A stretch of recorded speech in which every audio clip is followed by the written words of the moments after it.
Life TV. Ang sikat na online trend para sa maraming nais maging malusog ay ang pagkonsumo at paggamit ng apple cider vinegar ay ginagamit na ng isang siglo bilang gamot at sa pagluluto. Binibida ng mga tao ang benepisyo ng apple cider vinegar sa katawan, ngunit alam mo ba ang epektong dulot nito sa iyo? Narito ang mga kailangan mong malaman. Nakakabawas ito ng inflammation. Isa sa mga benepisyo na makukuha sa apple cider vinegar ay ang pagkakaroon ng punong masusustansyang sangkap. Mayroon itong acetic acid na nagbibigay ng matapang at amoy. Ang acetic acid ay nagpapabawas ng pamamaga at mayroong alkaline effect upang matulungan paganahin ng maayos ang iyong pangangatawan. Pwede rin itong mabisang antioxidant. Ang apple cider ay may antioxidant na mabisa upang maiwasan ang oxidative na pinsala. Mababawasan din ang pagkakaroon ng kanser at sakit sa puso gamit ang antioxidant. Nakakabawas din ito ng level ng blood sugar. Inilalayo rin ng apple cider vinegar ang mga individual sa banta ng sakit ng diabetes. Kung ang isang tao ay nahihirapan na i-regulate ang kanilang level ng blood sugar, ang apple cider vinegar ay makakabawas ng level nito habang nasa fasting. Sinasabi ng ibang tao na ang apple cider vinegar ay nakakapagpagaling ng diabetes. Gayunpaman, mahalagang malaman na ang apple cider vinegar ay hindi gamot sa diabetes at hindi mapapalitan ang gamutan at anumang diet upang maiayos at maiwasan ang diabetes. Mas mababang presyon ng dugo. Isa rin ang ipinakikilalang benepisyo ng apple cider vinegar ay ang pagbawas ng level ng kolesterol at pagpapababa ng presyon ng dugo.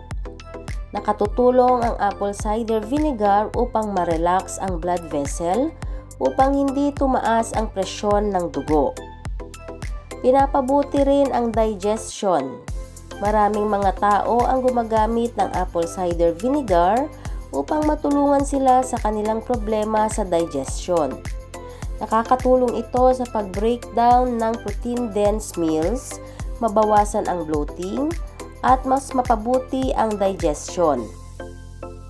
Nahihirapan ang iyong digestive system na mag-breakdown ng mga pagkain kung walang sapat na acid, kaya't ang pagdagdag ng apple cider vinegar sa iyong diet ay mas mapapabilis ang proseso.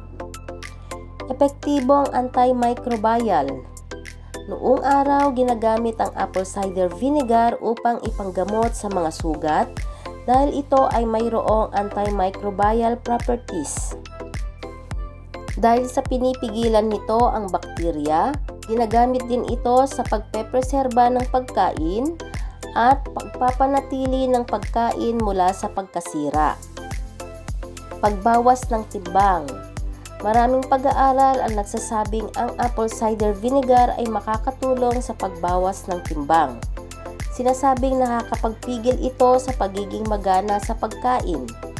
Kaya't maraming tao ang natutuwang idagdag ang apple cider vinegar sa kanilang diet bilang inuming nakakapagpabawas ng timbang. Para sa kagandahan, maraming mga benepisyo ang apple cider vinegar, ngunit alam mo ba na maaari rin itong pampaganda? Maraming mga tao ang nais ng mga produkto pang-alaga sa balat na may halong apple cider vinegar. Maaari kang gumamit ng apple cider vinegar, ngunit gamitin ito ng maayos dahil ang hindi natunaw na apple cider vinegar ay maaring sobrang tapang. Una sa lahat, maaari itong gamitin upang malunasan ang tigyawat. Kaya't maraming mga tao ang natutuwa na gumamit ng toner na may halong apple cider vinegar. Karagdagan, kung gagamitin ng tama ay maaari rin itong malunasan ang sunburn. Mayroon din itong anti-aging properties na makakatulong na mapanatili ang pagiging mukhang bata. Gusto rin ng mga tao na idagdag ang apple cider vinegar sa kanilang pangligo upang lumambot ang balat. Ang apple cider kasi ay may vitamin C, kaya't ang pagpapaganda ng balat ay makakatulong ang apple cider vinegar. Makapagpatibay din ito ng buhok. Kung nais mo ng natural na pag-alaga sa iyong buhok, ang apple cider vinegar ay iyong magiging kabalikat. Maaari rin itong makatulong sa pagpapatubo at sinusugpo nito ang pagkalagas ng buhok. Dagdag pa rito, pinananatili nito ang moisture, pagbawas ng matigas na buhok, at nakakapagpatanggal ng balakubak. Pwede rin itong gamitin para sa iyong oral care. Ang benepisyong pangkagandahan ay hindi nahihinto doon. Mayroon, idagdag ang apple cider vinegar sa iyong dental hygiene routine. Ito ay mabisang paraan upang supuin ang mabahong hininga. Ano ang nararapat na dosage ng apple cider vinegar? Isa sa pinakakilalang benepisyo ng apple cider vinegar ay ang pagiging matapang nito. Mahalagang tandaan na hindi dapat inumin ang apple cider vinegar ng tuloy-tuloy. Marami itong asid na maaring makasira sa iyong esophagus at sa tiyan. Kaya't ang pagtunaw nito sa tubig ay inirerekomenda maging ito man ay iyong inumin o gagamitin sa pampaganda. Para sa dosage, alalahanin na sakto lamang ang paggamit.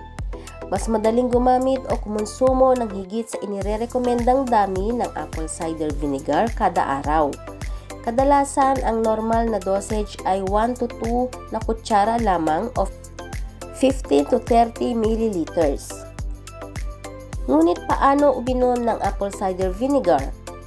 Bilang inumin, pwede mong tunawin ito sa tubig o juice.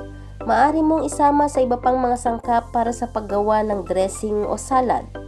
Maaari ang ilan ay nakukuha na ang lasa ng apple cider vinegar. Tandaan, ang paggamit ng wasto at tama ay may magandang epekto. Happy healthy living!